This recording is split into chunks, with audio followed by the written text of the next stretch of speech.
Good morning बच्चों। आज हम जीपीएम ये पार्ट 2 के पेपर फर्स्ट का topic human body introduction and measurement पर बातचीत करेंगे।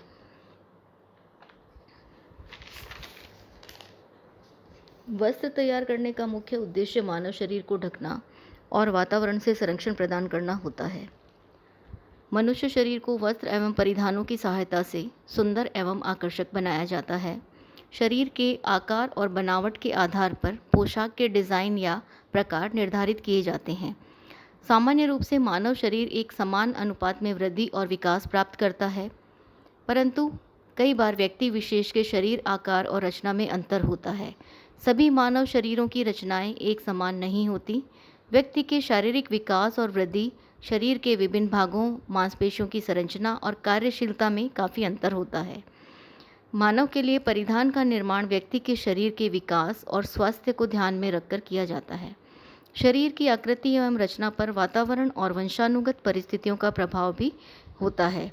शरीर की आकृति और रचना व्यक्ति विशेष की पारिवारिक, जातिगत, सामाजिक, सांस्कृतिक और आर्थिक परिस्थितियों से भी प्रभावित होती है।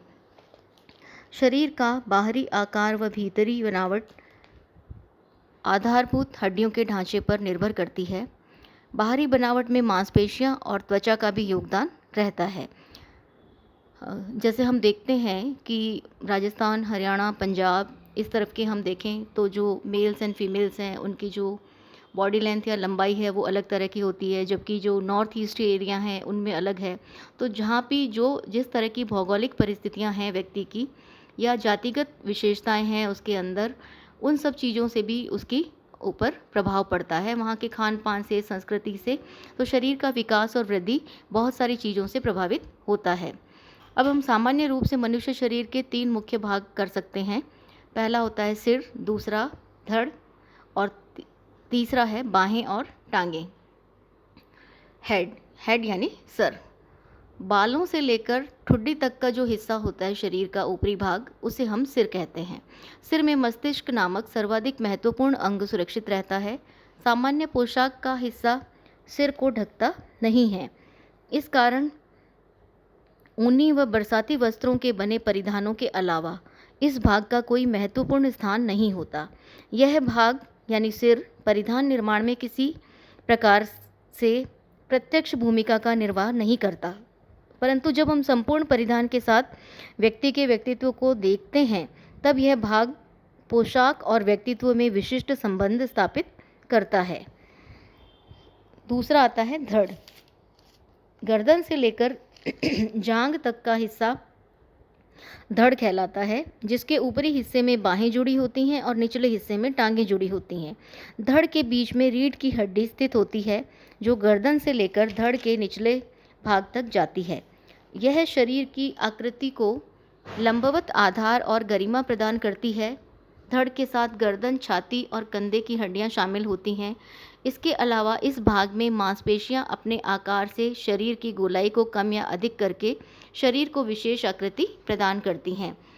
परिधान निर्माण में डिज़ाइन और फिटिंग के लिए धड़ महत्वपूर्ण भाग होता है। बाहों का जोड़, परिधान, कटाई एवं सिलाई में गोलाइयों का ध्यान रखा जाता है। परिधान निर्माण के लिए धड़ में मुख्य रूप से सीने का नाप, तीरे का नाप, कमर का नाप, कंधे का नाप, गले का नाप इत्यादि लिए जाते हैं।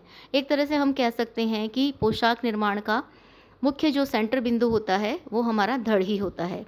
स्त्रियों के वस्त्रों में फिटिंग वाले वस्त्र सीने और तीरे पर निर्भर करते हैं। सीने के बाद कमर का नाप आता है, जिसकी गोलाई शरीर में सबसे कम होती है। इस भाग पर परिधान को फिटिंग देने के लिए प्लीट्स, डार्ट्स, टक्स या तिरछी कटाई यानी बायस कटिंग का उपयोग किया जाता है, जिससे शरीर आकृति बनी रह सके। कमर के नीचे का भाग कूल्हे या हिप्स कहलाता है। हिप्स का नाप नीचे पहनने वाले वस्त्रों जैसे पजामा, पेटीकोट, सलवार, पैंट आदि के लिए लिया जाता है। शरीर में धड़ को भी मुख्य 5 भागों में बांटा जा सकता है: गर्दन, कंधे, सीना, कमर और कूल्हे। तो कोई भी परिधान निर्माण, डिज़ाइन, कटिंग से या सिलाई करते हुए जब भी हम देखते हैं तो धड़ हमारा मेन पार्ट होता है, जिसके आधार पर परिधान का निर्माण होता है। अब तीसरा है हाथ और पैर।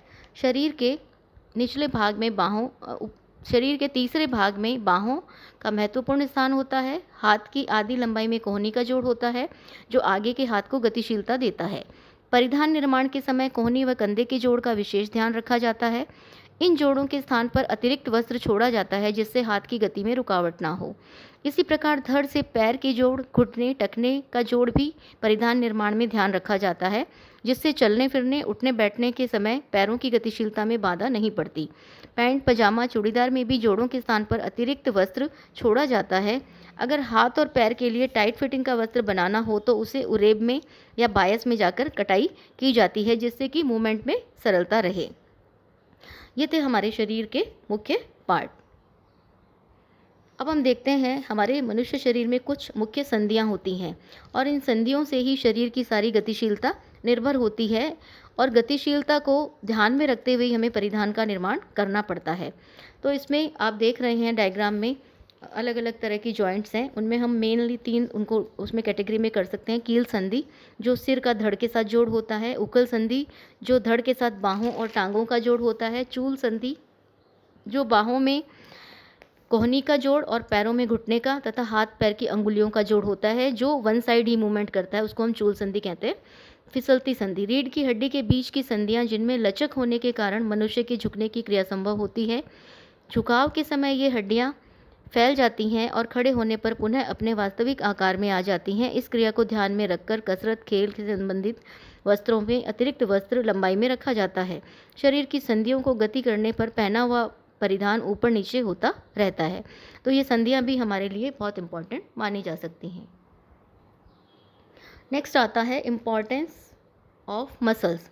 शरीर में हम देखें तो जो हड्डियां हैं, हड्डियों का जो ढांचा है वो एक बॉडी को बेस देता है। उसके बाद में उसकी जो बनावट है, शरीर के ऊपर की जो बनावट है वो मांसपेशी और त्वचा उस पर निर्भर करती है। यानी शरीर का जो भी लुक आता है वो मांसपेशियों के हिसाब से आता है।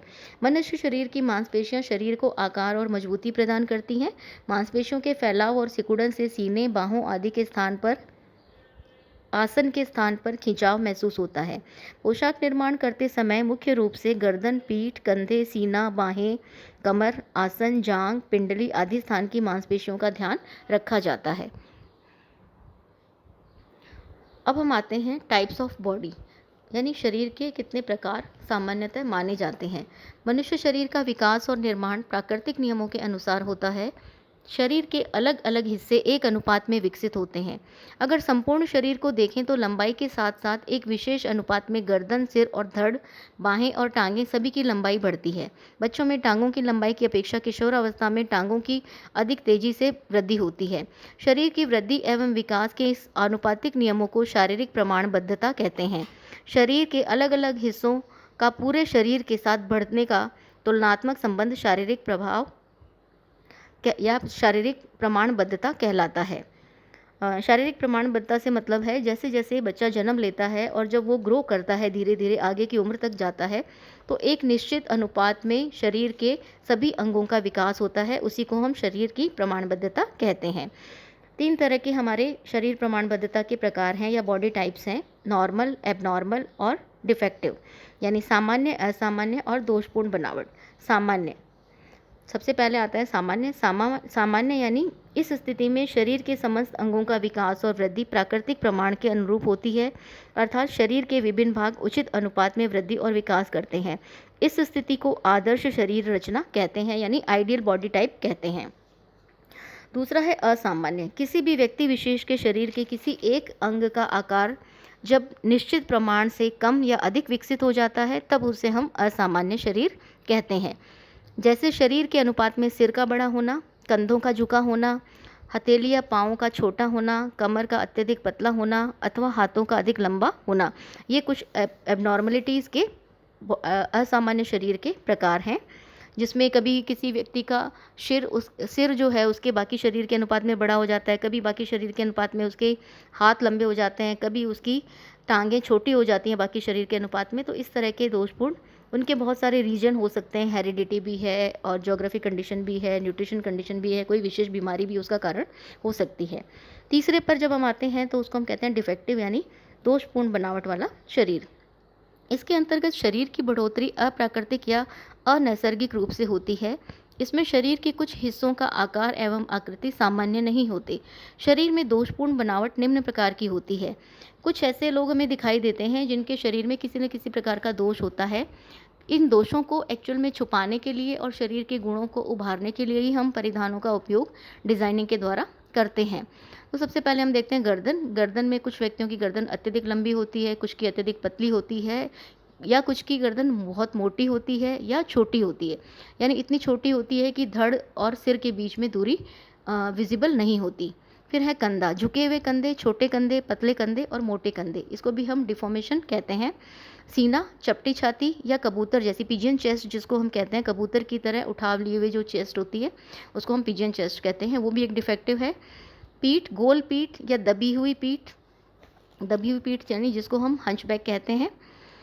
फिर है घुटने, धनुषाकार में मुड़े हुए या आगे की तरफ निकले हुए, नॉक नीज जिनको हम कहते हैं। हिप, भारी कूल्हे, नाशपाती आकार के कूल्हे, शरीर में उपस्थित दोष व असामान्य स्थिति का पता नाप लेने और निरीक्षण करने से किया जा सकता है। शरीर में जितने भी दोष हैं हमारे अंगों में की बनावट में, या डिफॉर्मेशन या डिफेक्टिव बॉडी है पार्ट्स हैं, उनका पता हमें कब लगता है जनरली? कुछ का तो पता हमें विजिबल उसमें देखने पर ही पता लग जाता है, मगर कुछ का पता हमें तब लगता है जब हम बॉडी शरीर का नाप परिधान के लिए लेते हैं। तो परिधान के लिए जब नाप लिया जाता है तो बॉडी का निरीक्षण दो प्रकार से किया जाता है। सामने की तरफ से निरीक्षण करते हैं तो कंधे का उतार, बाजू का आकार, कमर का आकार और बस्ट लेवल, ये चीज़ें हमें दिखाई देती हैं। जब हम साइड में खड़े होकर व्यक्ति के बाजू की तरफ से निरीक्षण करते हैं तो हमें छाती का फुलाव, संतुलन और हिप फुलनेस दिखाई देती है। इस प्रकार निरीक्षण और नाप से परिधान बनाने में सुविधा होती है या बॉडी टाइप को आइडेंटिफाई करने में सुविधा होती है। तो आज का चैप्टर हम यहीं तक करेंगे। इसके आगे 8 हेड थ्योरी हम नेक्स्ट वीडियो में शेयर करेंगे। थैंक यू बच्चों।